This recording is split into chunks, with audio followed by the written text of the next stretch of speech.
Hi everyone, welcome back on my channel. Today we talk about hypersensitive male. Who are those people and why is never talked about them? Before starting with the real explanation, in order to point out and to break some people's habit of labeling and defining those who do not conform to their model of normality as anormal or anomaly, I wanted to exasperate this attitude with a slide that imaginatively navigates between science fiction and horror. I wanted to clarify it first to reassure you about the madness that has not occurred, at least no more than the one already present.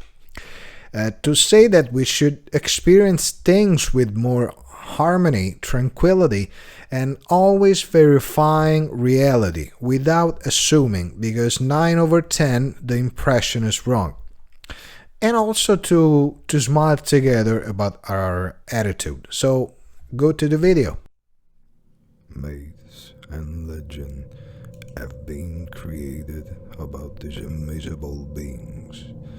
Many questions were asked about their real existence and their cognitive abilities, and all remain with a question mark. There are those who describe them as the fourth alien species, but compared to the other three, greys, green, and reptilians, which are also talked about in the TV shows, they should never be talked about, because they want to live in the shadow, having problems, sunlight, and since they read thoughts, even at distance of light years, and thoughts are attracted to the light, and on which they feed about, whoever names them is destined to disappear with them. This problem with the sun is also made to describe them as a kind of a vampire who only ever go out at night, and if you have the misfortune to cross their path, that will be your last day. As for the fact that they feed on dreams, many people have speculated that the famous movie Nightmare was nothing more than a warning message for humanity in order to alert it to the impending danger of these monsters who they wander at night, swallowing dreams and those who produce them.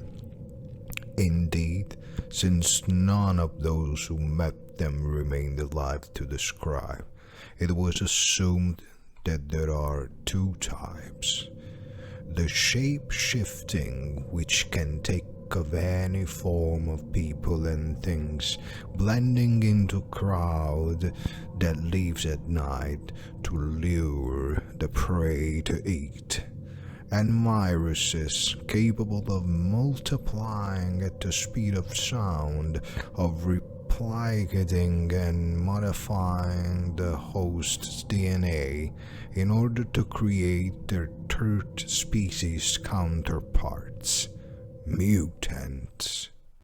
I hope this imaginative tale has made you smile, but I hope even more that it has given you the opportunity to reflect on often exaggerated, unfair, and misplaced way many of us have towards others. Returning to hypersensitive, they are ordinary people, unsuspiciable, unsuspectable, who have made their life a continuous theatrical work. And some of them have become so good in the art of acting that everyone identifies them with the characters they play. All this huge work for a single purpose: to hide their hypersensitivity. What is the reason for this attitude? It is ancestral in nature. We must go back to the caveman, where man was warrior and hunter. This DNA imprint, not taking into account the evolution of life and the species, identifies hypersensitivity as an anomaly to be eliminated, obviously impossible, or at least to be hidden. It all seems simple, knowing that it's only a red herring and it depends on a memory which is no longer coherent. Just be what you are, right? Instead, is wrong, because that memory is not only traced in some men, but in all men and also in all women. So we have therefore have three groups of people with related three groups of sensitivity. We have a normally sensitive man, who represent the majority of men and are those who have a very practical and active mind. They manage to blend well with the crowd, they adapt well to fashion of the moment, and in general they follow the current.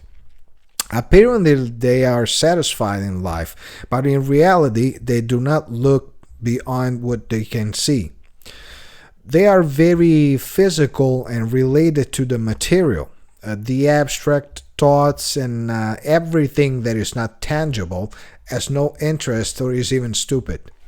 They love competition, appearing, getting noticed, being the center of attention, and they go into crisis if their status as macho, a tough, tends to wane. Ego slaves, even in sexual approach, they are more focused on performance than on pleasure itself.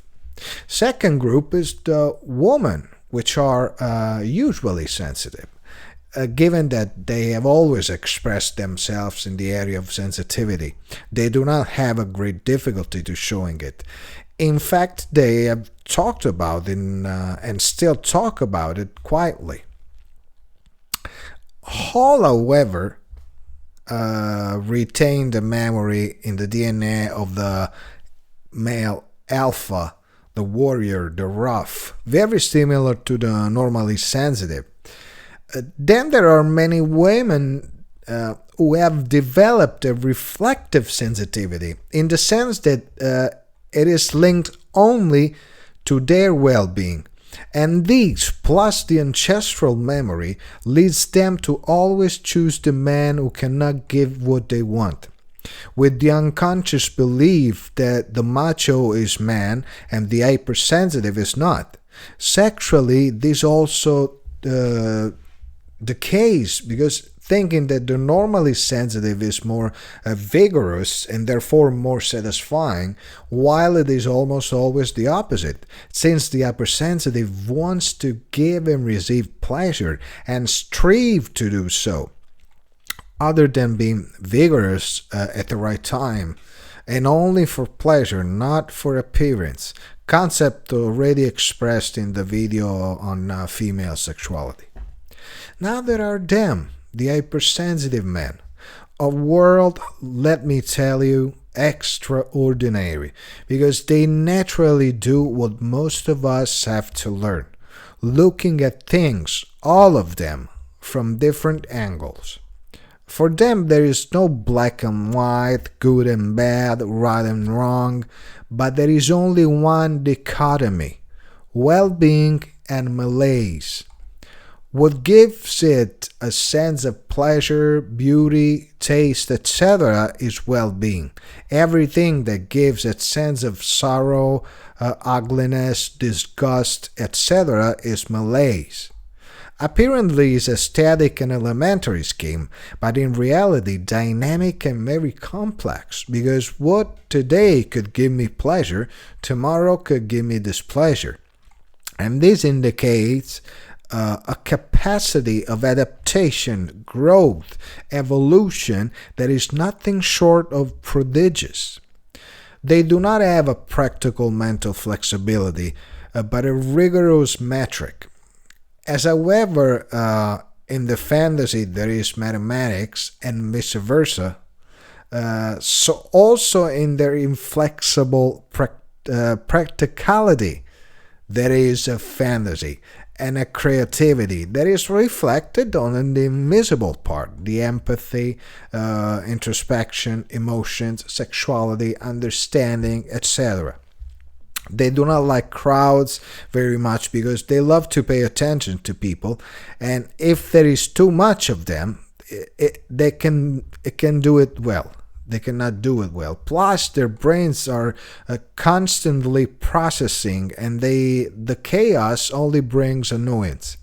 In sexuality, they are true lovers. They love pleasure so much that seeing in the eyes of the person who is with them makes them extraordinarily euphoric and fun. They don't follow trends, they don't want to attract attention, they love silence, nature, animals. They are people who live against current, as described in the homonymous video. Without mentioning his name because he will never forgive me, as well as for the privacy. But I had the honor of knowing an hypersensitive, and I felt almost uncomfortable in understanding how poor my thoughts sometimes were compared to his. The interpretative, logical, and deductive ability worthy of a noble, and I'm not exaggerating. There is a part that is also a bit comical, at least for me, and it concerns sexuality because in the same period that I met him, I had made friend with a girl who was one of those explosive types, bursting with joy from all pores, as they say. She's sunny, extroverted, always in the midst of people. Is a solitary, silent, thoughtful. I said to myself, let's do an experiment. Then I introduced them, left them alone, and in order not to make it long, they started dating. I didn't usually hear much from him, but with her, usually once every 2 days, at least by phone, we would talk.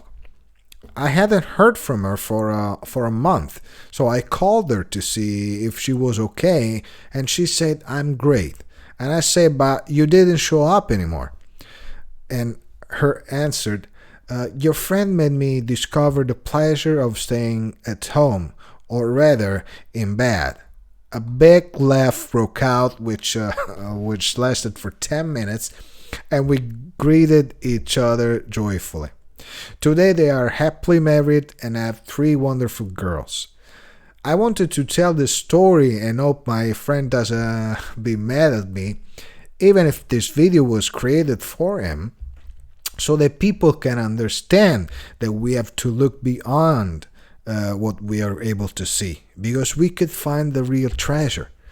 I did it with the wants and the desire to exhort the hypersensitive not to hide, but to show their wonderful beauty, and those who do not know how to appreciate it will only have to lose. I also wanted to prepare this video to thank that friend because I owe the man I am today mainly to him, who opened my mind and guided me to observe the world with different eyes. So thanks, brother. I love you. In conclusion, I want to remind everyone that the surface is always visible and accessible, but it is the depth that gives us the best things. Bye, and see you next.